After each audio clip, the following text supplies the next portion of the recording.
Magandang araw sa ating lahat. Bago natin simulan ang ating klase, ay pangunahan po natin ito ng isang panalangin. Binibini, maaari ba?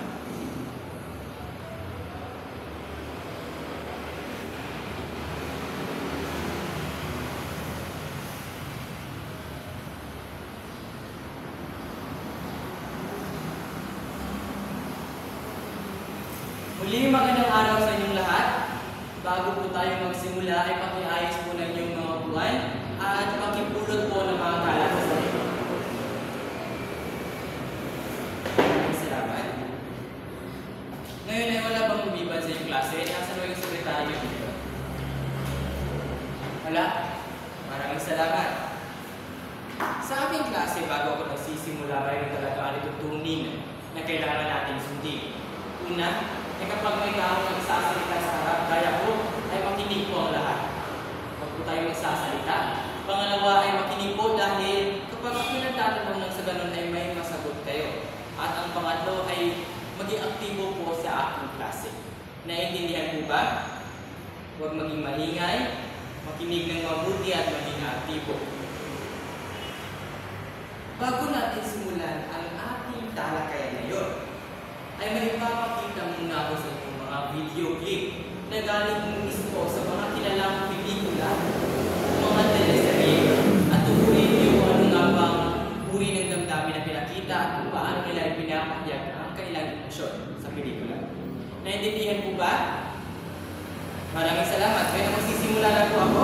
Narito na po ang unang clip.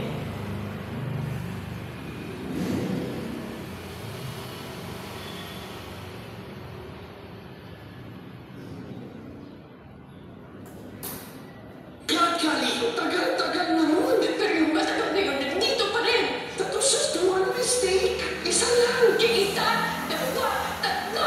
Wala lang yun. Sumaka ka pa rin sa iba. Lasing ako noon. Napalusot yun. Kahit lasing ka, alam mo ginagawa mo.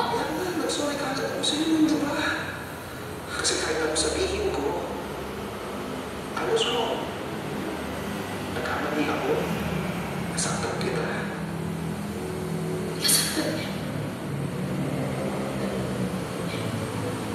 Kayong mga lalaki, akala niyo pag nagpapapae kayo, nasasaktan niyo lang kami. Makikipag-tsuktsakan kayo tapos in-expect niyo, iiyak lang kami. Itutulog ang sakit tapos pag-isip, okay na? Yun ang pangarap namin. Sana ang ganun ang kadali yun. Kaso hindi. Walang tigil ang takbo-nagutan namin. Pinipilit sa kuting ang maraming tanong. Bakit na kaya nagawa yun? Am I not enough? May kulang ba sa akin? May mali ba sa akin? Bakit ba ako? Bakit ba ang katawan ko? Kapalit-palit pa ako? Hindi mo ay! Bakit mo ako nagawang kawain? Ayan, bakit ba nagawa po kayo ni Rick Hilsey? Liza, lahat ba kayo ay nakapanood itong pelikula to? Di ba sobrang ganda? Ayan. Ngayon ay may tanong ako.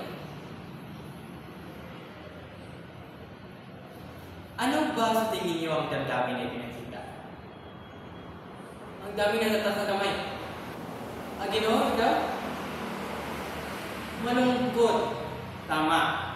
May kalungkutan lalo na po kay Enrique Hill na may lungkot po sa kanyang mga mata dahil humingi siya ng tawad ni Liza Soberano ang kinalabi na ang Kali sa pelikula niya. Ano pa? Ano pa bang damdamin? Marami kasi silang pinakitang damdamin. Bini-bini? Tama, galit. Lalo na kay Kali, no? Bilang Kali, di ba? Nasasaktan siya, nagagalit siya dahil sa ginagawa ng lalaki ng kanyang kasintahan. Ngayon, sa pagmamahalan kayo may karanasan ng pagmamahal. Tama. Siguro lahat naman siguro tayo, di ba? Ano ba sa tingin niyo ang dahilan? Bakit tumaantong sa ganung sitwasyon ang bawat magkasintahan? Bini-bini? Tumayo ka po. Napakasimple ng kanyang kasagutan. Pero tama yun. Di ba? Kaya humantong sa ganung sitwasyon ang bawat magkakitakan. Dahil siyempre, nagmamahalan din sila. Hindi ka nagmamahal kung hindi ka nasaktan, at hindi ka rin nagmamahal kung hindi ka rin naging masaya.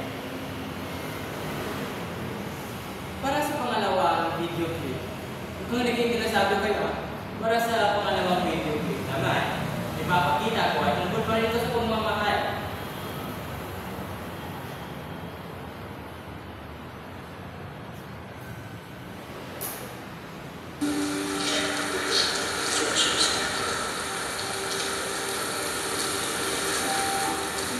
I won't face that sort of people from all your other stories before.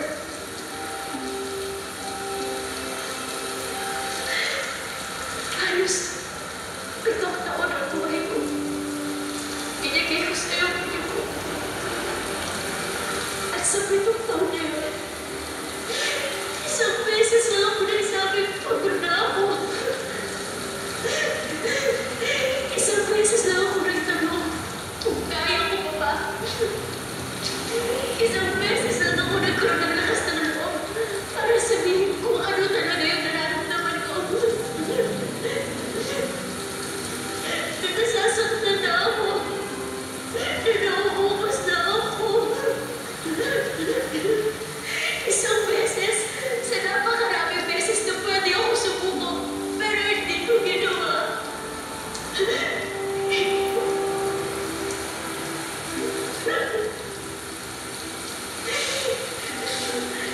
Pero isang beses lang din pala yung kailangan mo para subuko.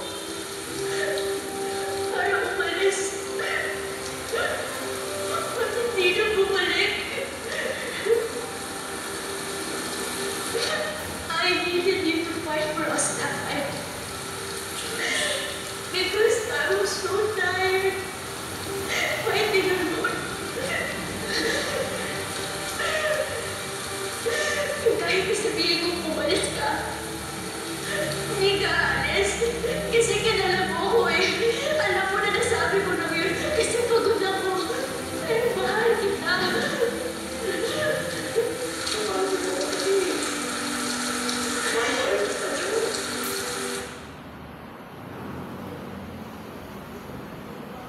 Napakabigat po talaga ng eksena ito at marami po talaga ito naging views sa YouTube. Sino ba ang nakapanood na nito? Marami na sa atin, hindi ba? Lalo na itong eksena ito. Napakabigat talaga. Ngayon, ang tanong ko sa inyo naman. Alam ko na kahit kayo ay nasa ikasampung baitang pa lamang ay naranasan nyo na din ang magmahal. Para sa inyo, gaano ba kahalaga sa isang relasyon ang pagsasabi ng totoo sa ating tunay na nararamdaman? Binibinig?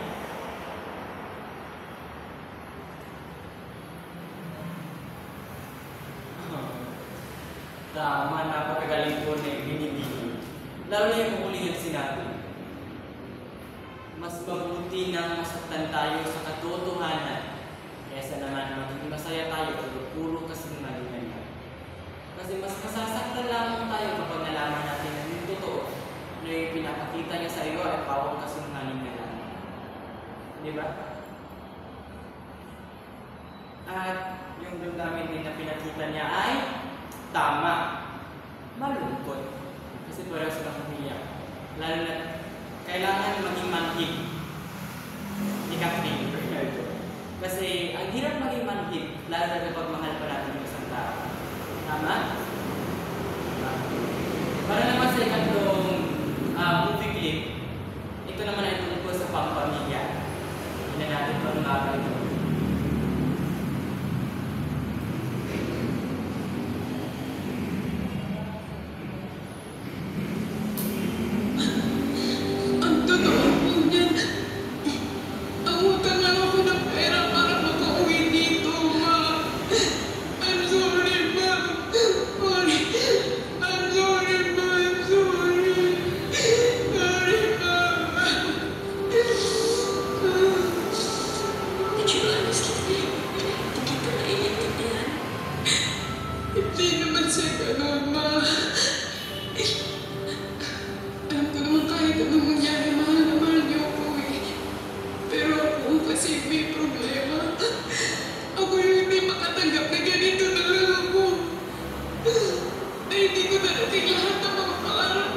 akin, Ma.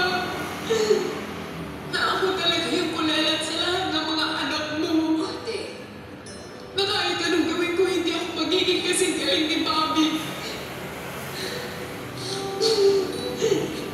Ako? Oo, Bobby. Ikaw. Ikaw yung wala lang kahit anong gawin mo, ang galing-galing mo. Ako kahit anong kahit ko, kahit anong pagod ko, kahit kailan hindi ako lumapit sa galing mo. Kasi ikaw naman talaga yung magaling, di ba? Ikaw yung matalino, ikaw yung maganda. Lahat, ikaw na. Kapatid kita, Bobby, kaya mahal na mahal kita, pero... Alam mo yung totoo, ingit na ako sa'yo. Ingit ako sa'yo, Bobby.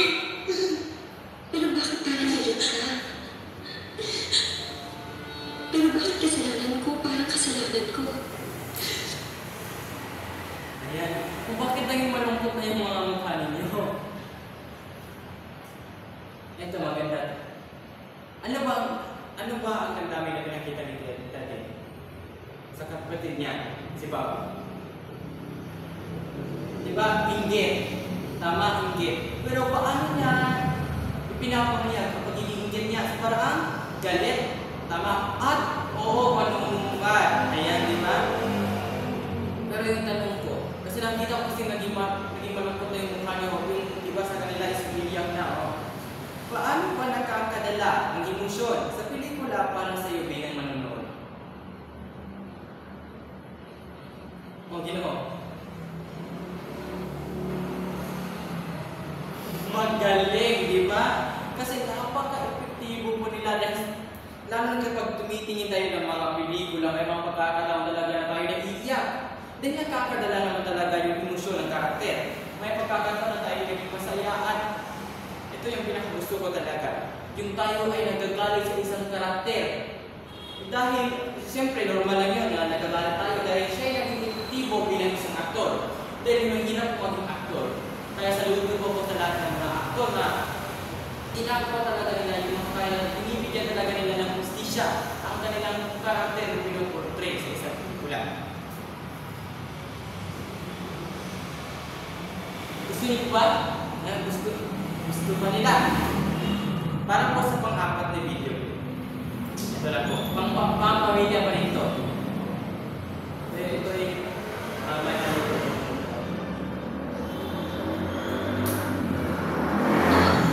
Hindi ko siya pagpapalit dahil sa pera.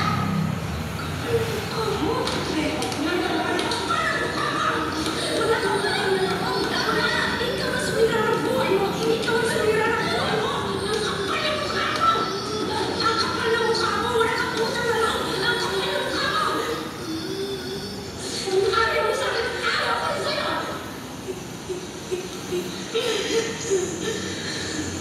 Sana hindi na nawa ko nagiging mo. Sana hindi rin kita naging anak. Ngayon, kung iniisip mo hindi mo ko pinili bilang ina mo, sana maisip mo rin na hindi itong buhay na pinili ko para sa inyo mga anak ko. Kung iniisip mo na sana binalik kita sa tiyak ko, sana maisip mo rin na ilang beses kong ginusto na hindi na kayo pinanganak. Para hindi niyo maranasan ang hirap dito sa mundo.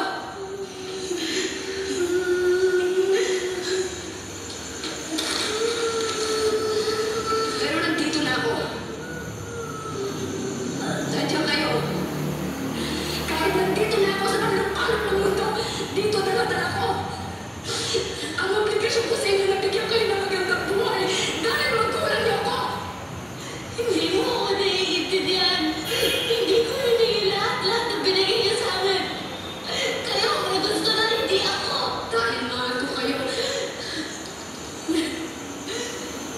Mahal ko kayo.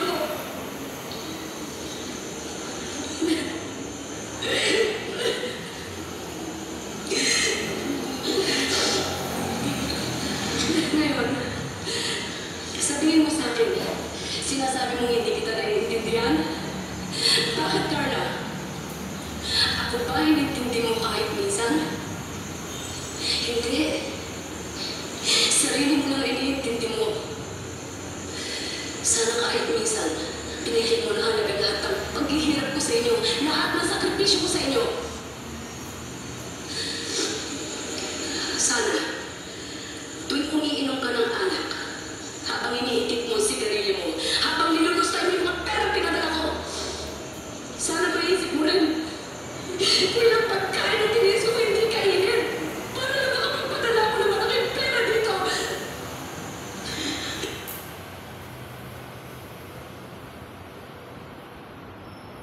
Para po sa hindi alam, ang titulo po, pamagat po ng pelikulang ito ay Anak. Medyo matagal-tagal na ito dahil medyo bata pa dito si Vilma Santos, hindi ba? Pero yung tanong ko po sa inyo,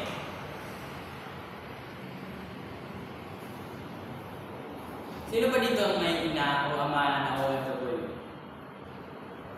Isa, dalawa lang. Pero kayo ba ay nakaranas na ng alitan sa inyong ama o ina? Siyempre, oo. Marami sa inyo talaga ang sasagot o karamihan talaga ay oo din. Ay oo, nararasan na rin ang alitan. Pero yung tanong ko, bakit ba kayo umantong sa ganung emosyon? May pagsisisi ba kayo sa ginawa mo yun?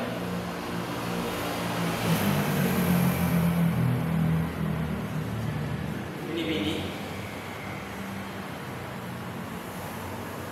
Tama.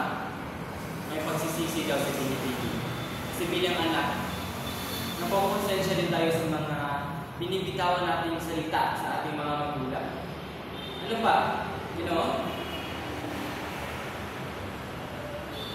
Tama din ako.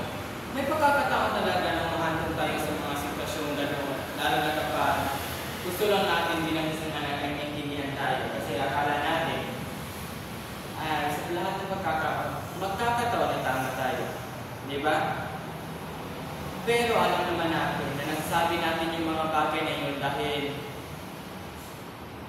grabe yung emosyon natin na nararamdaman, sobrang bigat. Kaya nakapagsabi tayo ng mga salita na hindi dapat pinalabas, hindi dapat natin sinasaktan, di ba? Pero ang mahalaga nun ay may anong pagsisisi at may pagpapatawad pa rin na ganun sa iyo.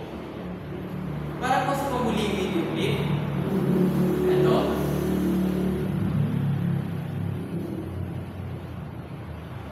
ito din ay anak rin. Ito rin ay galing pa rin sa pelikula.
Pasensya ka na, ha?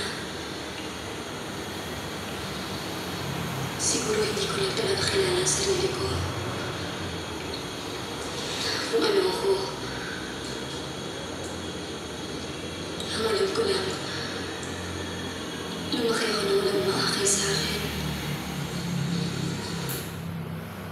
Ayan, sa iyo nakikita, nagsisi na yung anak. Yun yung sinasabi ko sa inyo. Ang mahalaga ay pagkatapos yung sisi, yung hindi kayo napatawa. Di ba? So, sobrang bigat at sobrang ganda ng pelikulang ito. Doon sa hindi pa nakapanood, inire-recommend ako na dapat kailangan nyo talaga manood dahil sobrang ganda. Hindi kayo magsisisi talaga. Kasi nakikita ko sa mga pagmumukha nyo, malapit na talaga yung umiiyak. Dahil nakakadala naman talaga. Yan din ang kagandahan bilang aktor. Lalo na kung magaling aktor, dadala talaga yung mga manonood. Yung tanong ko para sa panghuling ang movie ko. Ano ba sa inyo ang pamilya? Gaano ba kahalaga ito sa inyo? Ito dito. Sinibini?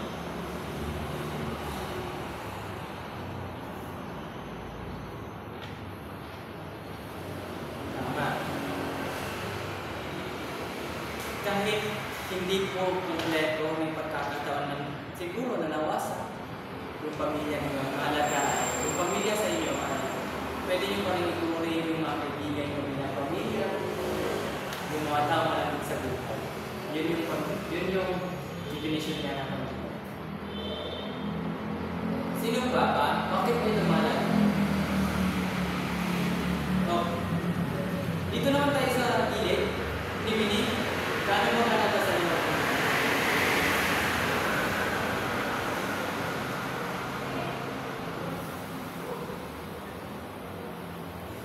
Mahusay, Nino. Mukhang malalim talaga ng sagutin mo. Pagkakataon talaga na yung bahay natin, yung pamilya natin. Hindi ko naman masisisi yung iba na sinasabi nila na hindi nila tinutuloy na pamilya ang kanilang pamilya. Kasi may mga halitan, kasi may pagkakataon na kailangan talaga mangyari na sinusubukan talaga ang pagiging matatag na yung pamilya. Wala akong magiging hatol doon kasi buhay mo yun.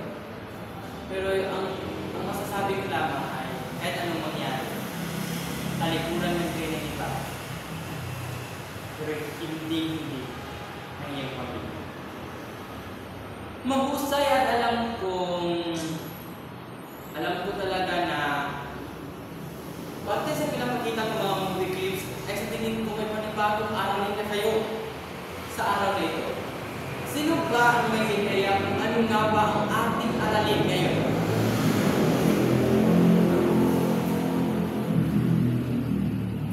Tama! Bigyan natin siya ng isang charot na palakpak. 1, 2, 3, charot! Ayan! Ang ating tatalakayin na ngayon ay tungkol sa hudyat sa hudyat sa pagpapahayag ng saloobin at damdamin. Nakikita ko sa likod, uulitin ko, hudyat sa pagpapahayag ng saloobin at damdamin. Pero bago ako dumako sa ating talakayan, ay basahin muna natin kung ano nga ba ang ating layunin para sa paksang ito. Hudyat sa pagpapahayag ng saloobin at damdamin. Maaari ba basahin nyo? Nang sabay-sabay kung ano nga ba ang magiging layunin natin sa araw na ito.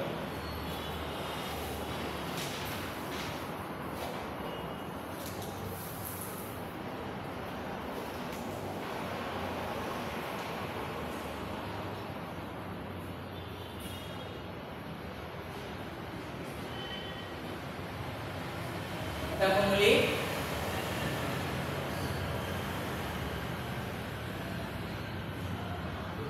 mahusay mga bata. Ngayon, ay dumako talaga tayo dahil may tatlong hudyat sa pagpapahayag ng saloobin at damdamin. May tatlo po.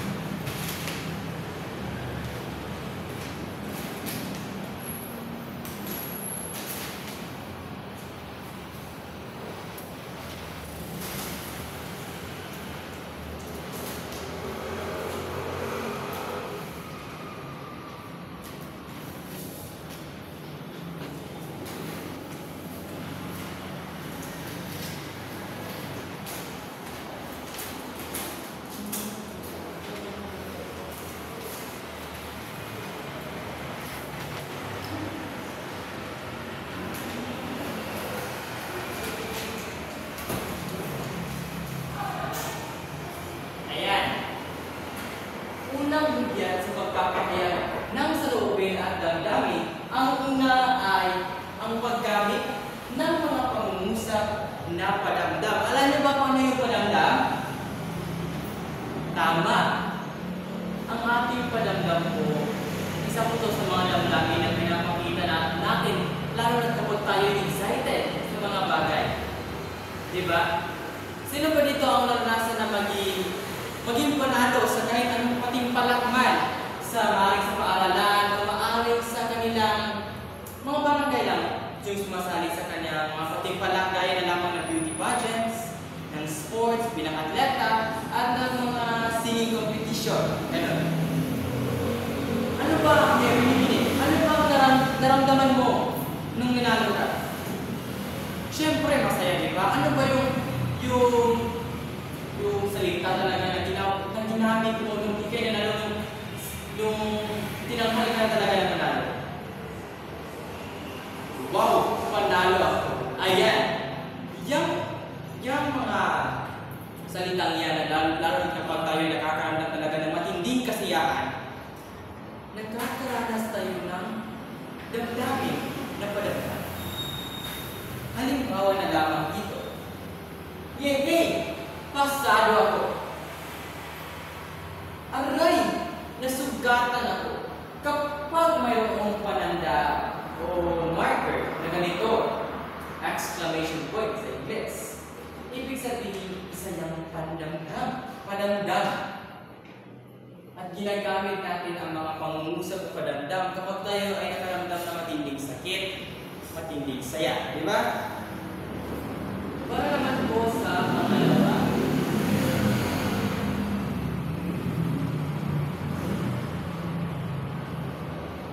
basahin po ang pangalawa.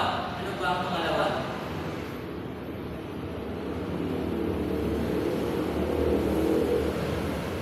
Pag kinakasan po yung boses kasi medyo mahina po.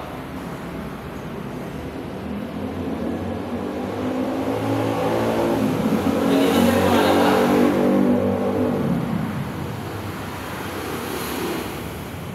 Ayan. Ano ba? Yung una ay ang paggamit ng mga pangungusap na pandamdam. Diba? Nagkakaroon tayo ng matinding kasiyahan, matinding kalungkutan, kaya nagkakagamit tayo ng pandamdam, lalo na sa mga pang-araw-araw natin na buhay. Pangalawa naman ay direktang nagsasaad ng damdamin. Ano bang ibig sabihin nito? Kapag kayo ay direktang nagsasaad ng damdamin,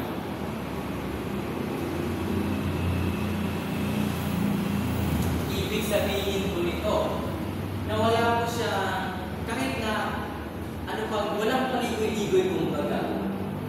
Direkta lamang po. Yan po ang ibig sabihin. Halimbawa na lang po,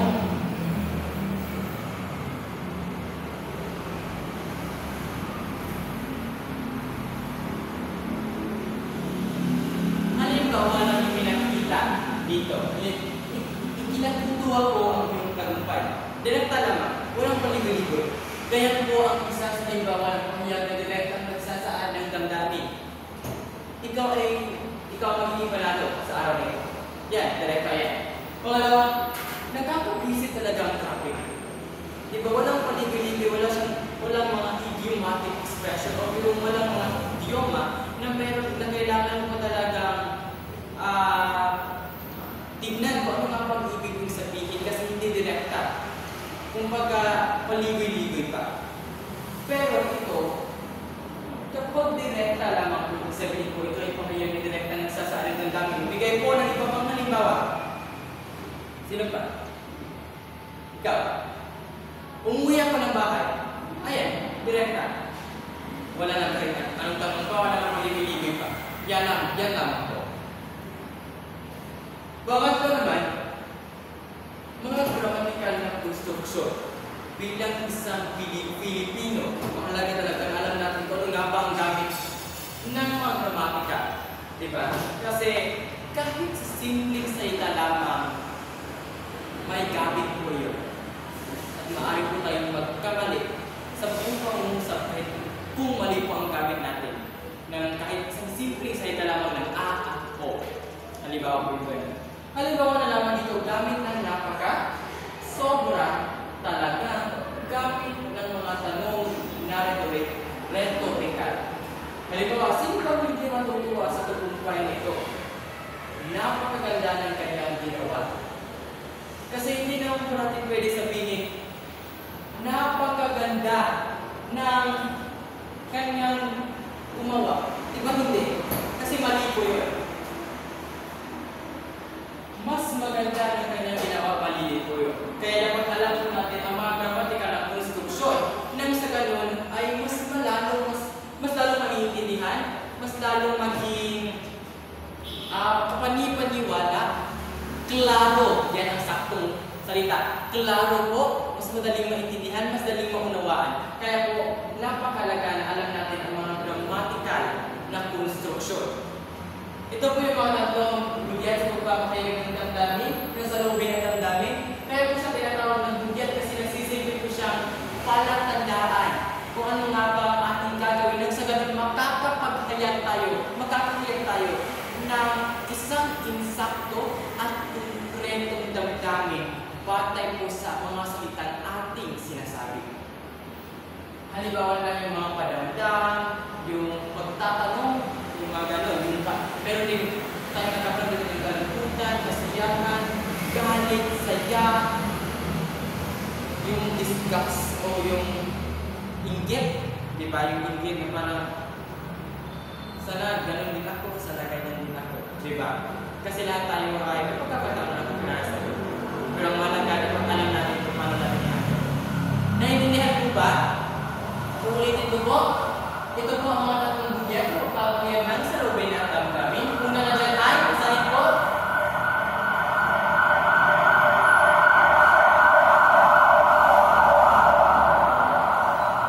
Pangalawa. At ang pangatlo, sana po ay naiintindihan ninyo, no? Kasi, may gagawin po tayo ngayon. Kayo po ba ay handa na? Kung ano nga ba ang ating gagawin sa araw na ito? Dahil alam kong lubos nyo lang alam kung ano nga ba ang ibig sabihin ng mga budyat. Ibig sabihin yan, palalandaan po kung ano nga ba ang ating gagawin. Nakuha niyo po ba? Magbigayan ko ng sariling halimbawa. Dito, ang dami niya nagtatas ng kamay. Teka lang po ha. Binibini? Magaling binibini. You know? Mahusay. You know, dito sa kita ito. O, ikaw. Tama. Tama. Yung mga sagot niyo ay tama lahat. Di ba? At gusto ko na palakpakan ninyo ang sarili niyo dahil naintindihan niyo kung ano nga ba ang ating pinag-uusapang paksa ngayong araw. Dahil alam niyo at nakuha niyo na. Kayo ba ay handa na sa isang aktibidad? Handa na po ba ang lahat? Dahil yan, narito po ang panuto ng ating gagawing aktibidad o pagtataya. Para po sa ating parapos na gawain ay magbibigay po tayo ng isang pangkat ng gawain. Papangkatin po kayo po sa apat na pangkat. At ibibigay ko po ang panuto at rubrics ng ating aktibidad ngayon. Sana po ay nakita nyo lang po.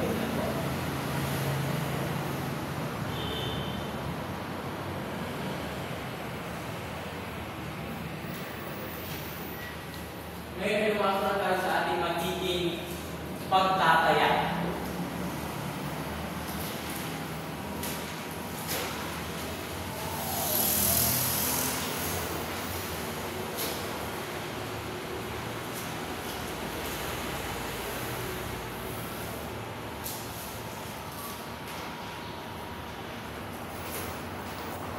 Nakikita po ba? Ayan, tama.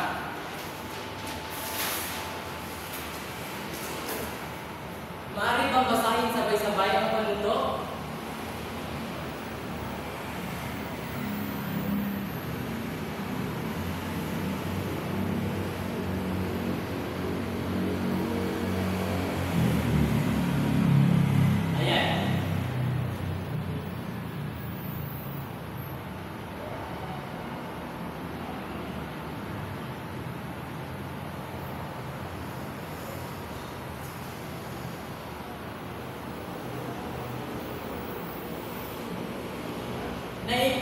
ba? Sino po ba ang hindi nakakaintindi? Hindi po ba naiintindihan? Kasi kung may katanungan po tungkol sa palungto, ay magtanong lang po? Wala. Ngayon ay may i-install ako sa inyo mga pangkat. At gusto ko pumunta kayo sa kung anong pangkat kayo napabilang.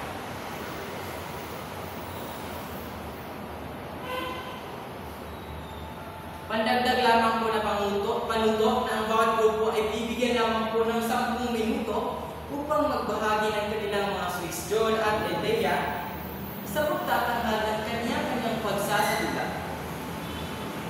At bibigyan lamang po kayo ng 5 minuto para sa gagawin ng pagsasalita upang ibahagi na po sa klase. Lahat po ba ay nasa grupo na nila? Nagkita po na yung iba ay hindi pa? Magbibigyan lang po ng 5, 4, 3, 2, 1. Ayan. Kayo ay nasa inyong grupo na. Ngayon, ang 10 minuto nyo na magsisimula na para sa pagbibigay ng mga suwestyon at idea kung ano nga ba ang gagawin yung pagsasalula.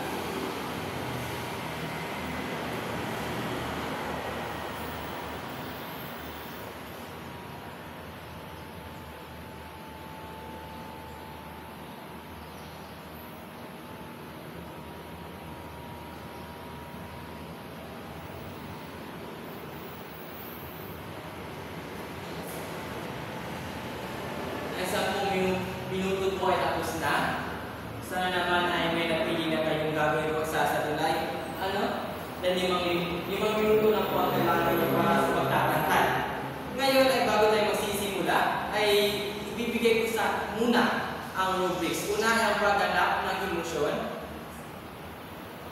pagpapaliwanag ng emosyon, kumpiyansa sa pagtatanghal, at pagtutulungan ng grupo kung nakikita natin ang kanilang nag-iisa bilang isang grupo. At ang kabuuang score po ito ay 25. Dahil ito lamang po ay isang pagtataya kung naiintindihan niyo po ba ang mga paksa na ating itinakay natin ngayon. Magsisimula po tayo sa pang-apat na pangkat. Dito na po tayo. Makinig po ang lahat sa kung ano yung ipag-itatanghal nila. Bigyan ko na sila mga sigabong palagpakan. 5 minuto din po ay nasisimula na.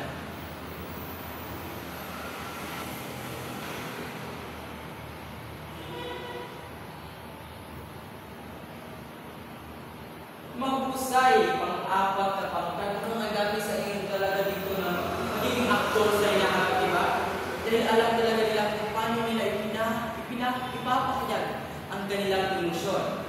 Ngunit din tayo magpapatalo pa ang pangatlong pangkat. Nasaan pa ang pangatlong pangkat? Ayan! Kung excited na sila, dahil tumayo na talaga sila. Dito na po tayo. Magbigay lamang po ng isang pratadaan na kayo ay magsisimula na. Kapag kayo ay handa na. Handa na? Magsisimula. Magsimula na po kayo.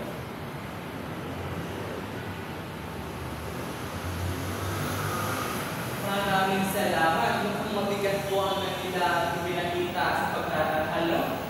Kasi pang-pamilya natin yung kanila nakikita. Sino ba?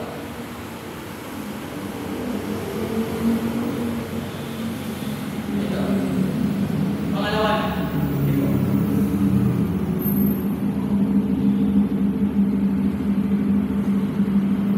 Maraming salamat. Palapakan po natin yung ikalawang pangkat. Sa kanila naman ay medyo masaya, diba? Hindi nila gusto yung mga negatibo na yung kalungkutan, yung galit. Para po sa pumuling pangkat, isa. Handa lang po ba kayo? Dito na po tayo. Handa lang po. Ayan.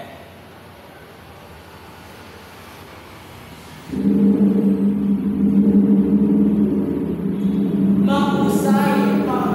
Unang pangkat, di ba? Yung kanilang pili naman ay may halong tingke, di ba? Ngayon ay alam niyo na kung paano nga ba ipapakayag ang emosyon. Ano nga ba ang kabuuang aral na yung nakukuha nito? Bini-bini?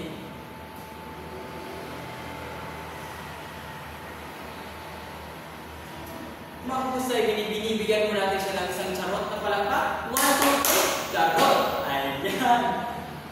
Medyo alam niyo na, medyo natutuwa kayo. Naging interesado pa ang ating pagtatalakay ngayon? Ayan. Ngayon ay nais ko lamang po sabihin bilang panapos na mag-ingat po tayo sa kung paano natin ipapakayag ang ating emosyon. Nang sa ganun na hindi po tayo magsisisi. Kapag nalalitan man, natiging kalmado at iwasan po magsalita ng mga masasakit na salita. Kapag masaya man, lahat kasi ng bagay may limitasyon. Huwag maging masyadong masaya, huwag din masyadong malungkot. Kapag masaya ka, celebran mo yan, pagdiwang mo. Kapag naman malungkot ka, you have to let go. Kailangan mong iwan yung mga negatibong ganyan. Kasi kailangan po natin yan na iwan yung mga negatibo sa ating isip dahil ang ating kasiyahan po ay nakadepende sa kung ano nga ba ang ating iniisip. Kaya po, iwan po natin yung mga negatibo at mag-focus po tayo sa pagiging positibo. Yun lamang po, maraming salamat.